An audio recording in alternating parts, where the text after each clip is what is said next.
The power of recommendations. How to get your name mentioned in high places.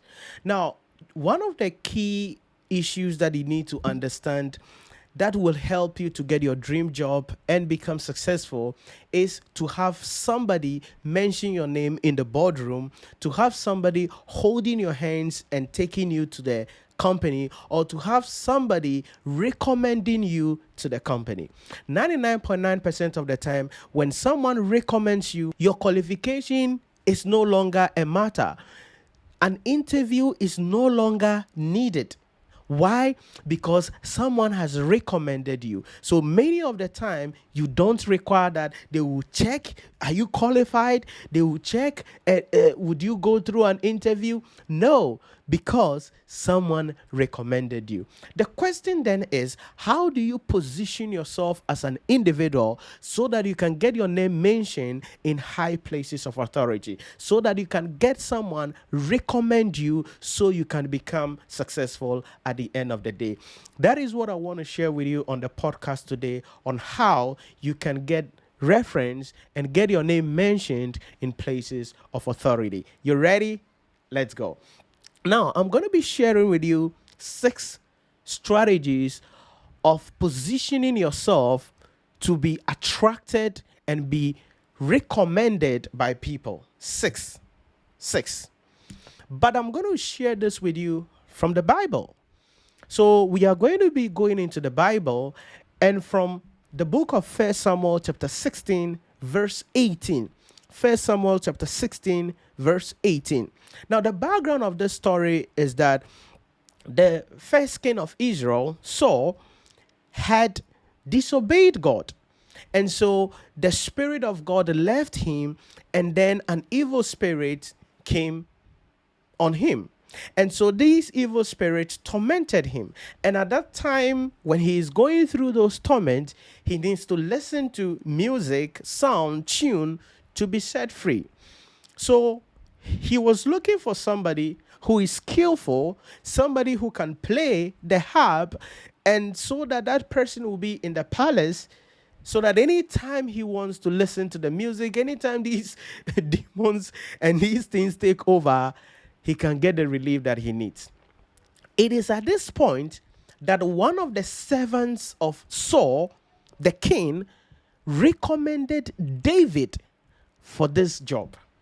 And in the recommendation letter of the servant to the king about David, he mentioned 6 things about David that caused David to be attracted to the king and made David to have the job. And that is what I want to share with you on the podcast today.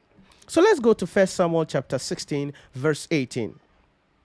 Then one of the servants answered and said, "Look, I have seen a son of Jesse, the Bethlehemite, who is skillful in playing, a mighty man of valor, a man of war, prudent in speech, and a handsome person, and the Lord is with him." So this is the reference. This is the recommendation that the servant made. Now, in this recommendation, he says, "Look, I have seen." Ooh, it means that he identified, he recognized. Then he mentioned 6 key things about David to get a top job. The first one is that he said, who is skillful in playing. This is the starting point. Whatever job that you are looking for, you need to be skillful at it. In other words, it means you need to know how to do what you claim you know. Like I say always, many people will have on their CV, "Oh, I know about this software, I know about this program, I can do this, I can do that." When you give them the opportunity to do it, boom, they fall flat. The first characteristics to get people attention so that they can recommend you is you need to be skillful at your job. You need to be excellent. You need to reach a point where nobody can replace you. You need to be so good at your job so that people find you attractive and people find you exceptionally good at your job. Skillfulness is the first way to get your name mentioned in the boardroom. The second quality that the servant mentioned about David is a mighty man of valor. Now, when we say someone is a man of valor, it means this person is willing to put his flesh to death and exercise self-control over his thoughts, words, eyes, and action. Self-control. So when we say someone is a man of valor, it means that the person has self-control. Do you have self-control? Can you discipline yourself? Can you work without supervision? There are some of you are in your offices and you are not doing anything. Immediately you see the boss coming, then you start acting like you are working armor. You are not a person of valor. You need to have self-control. Some companies have to ban on the PCs in the office certain websites, social media websites, YouTube, TikTok, Facebook on the PC because they realize that employees, instead of working, they are on social media, on the PC, and they are not working. But if you want to be attractive, if you want your name to be mentioned in a high place of authority, you need to have self-control. You should be able to work without anybody's supervision. Because the real character of an individual is when nobody is watching. What you do when no one is watching is your real character. So number one, be exceptionally good. Number two, have self-control. You don't need to be supervised. You have to be able to work when nobody is watching you. You have to be able to work when everybody is watching you. Not to pretend, because we have a lot of pretentious people in the workplace. A lot of pretentious people. And you know some of them, and probably you are one of them. But if you want to get your name mentioned in places of authority, you have to be able to work without being supervised, without somebody monitoring you, and you'll be good at your job. Third, a man of war. This is the third quality that the servant used to describe David, a man of war. What does that mean? It means to be prepared at all time to perform without failure. That is what it means to be a man of war. In other words, it means to be battle ready. It means that you are willing to make necessary sacrifices required for the assignment. So you're looking for a job. Okay, you sent your CV out. Nice. Then they said, okay, this job will require that you work from Monday to Friday, but sometimes on Saturdays and Sundays, you would have to come to the office. Will you be willing to do that? Will you be willing to make that sacrifice? I don't know. You have to decide. There are people who give excuses for various opportunities at the end of the day. They give all kinds of excuses for the opportunity, although they are not currently doing anything productive with their life. You have to be battle ready. There are some of you who are sitting there and say, I'm looking for a job. But the question is, if you should get a job today, are you ready to perform? Can you really work? Or you have excuses. Oh, the job is too far from my house. Oh, I have to take 3 cars before I go to work. You are not a man of war. You are not battle ready. You are not battle prepared. Because listen to me. If you want to attract the attention of the top people so you can be recommended, you have to be willing to make sacrifices. There are some of you at work, if they ask you that, oh, because we are doing A, B, or C, today we are going to, even though we're supposed to close at 5, today we will be leaving the office around 9 p.m. Then you become angry. Then you start talking by heart to your supervisor. I have to go home. I have to cook for my husband. I have to go home, tell a good night story or bedtime story to my child before he goes to sleep. Who cares about your husband's food? You think somebody cares about your bedtime story with your child?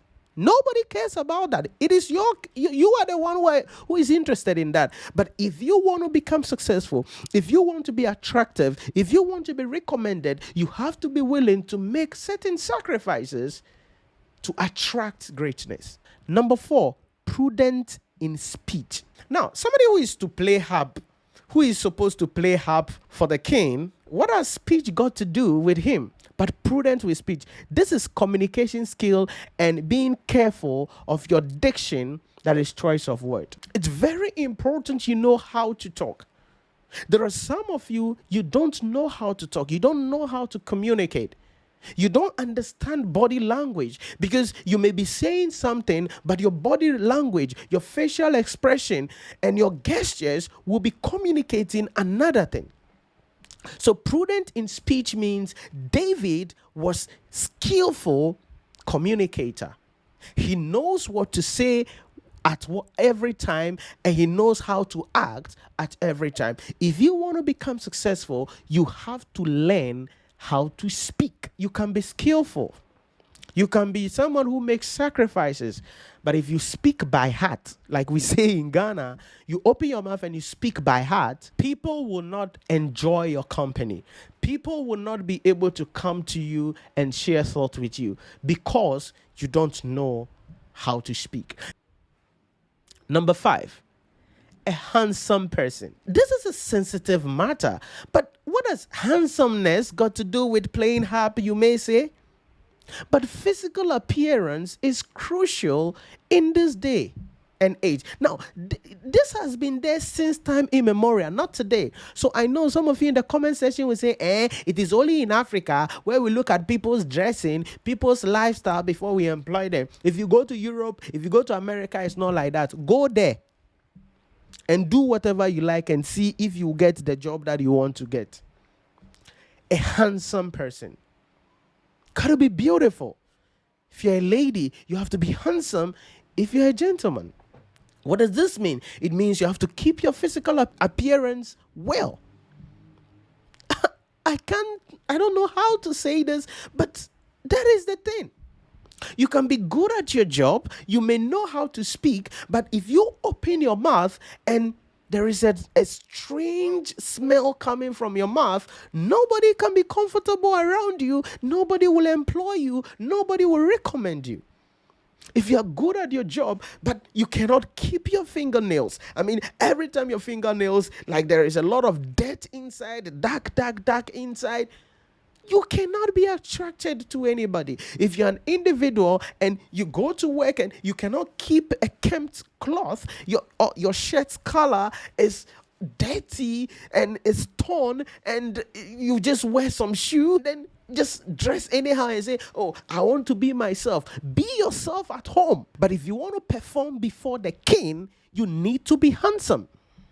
If you want to perform before the king, you need to be beautiful. So your physical appearance is important. There are people who I've heard say that they will never employ ladies who have bleached their skin.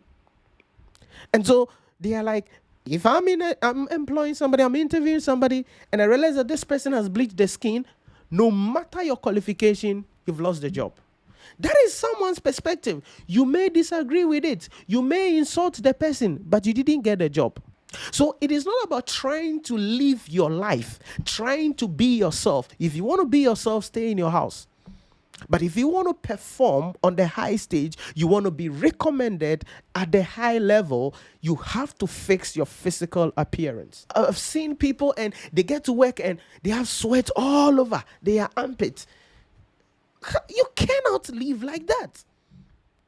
You cannot. You have to package yourself better. Now, I know somebody will say, he was in trotro. Oh, she was running. That's why he's sweating. But he can do the job. No, it's disgusting.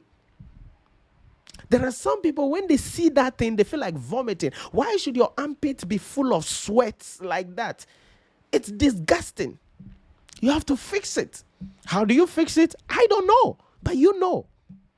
Maybe it means that you don't dress from home when you're going to work. So you have whatever dress you're going to wear for work in your bag.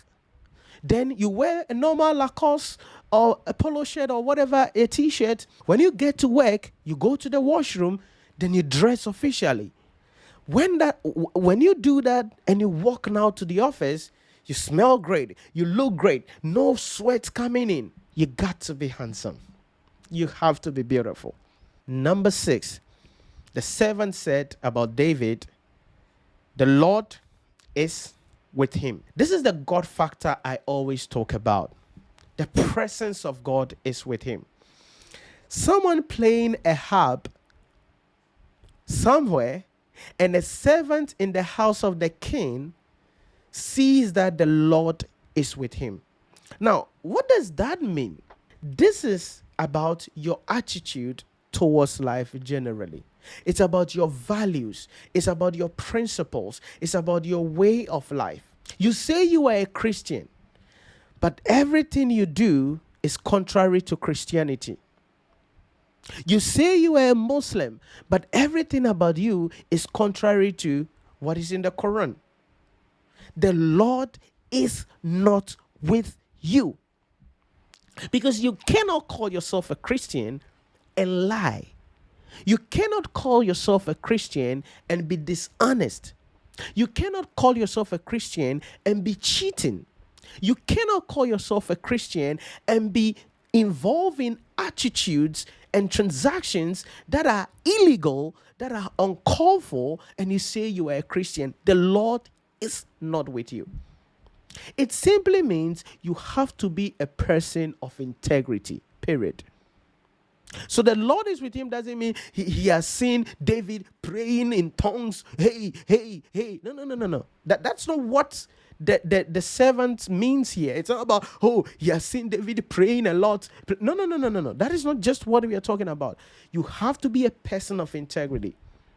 Because there are people who pray a lot, who fast a lot, but they lack integrity. Such people, the Lord is not with them. Because your attitude, your way of life must exhibit integrity. These are the 6 qualities that David had, which caused the servant of the king to recommend him for the job of someone to play a harp at the palace. So if you also want your name to be mentioned, you want somebody to recommend you for a job, be great at what you do. Have self-control as an individual. Be ready to perform without failure. Be prudent in your speech. Take care of your physical appearance and be a person of integrity. If you do this, I can guarantee you, you will get your dream job very easily. Thank you for watching this. Let me know in the comment section which of these qualities you already have and which one you will be polishing yourself on so that you can get that recommendation in the boardroom which will take you to the next level of your career.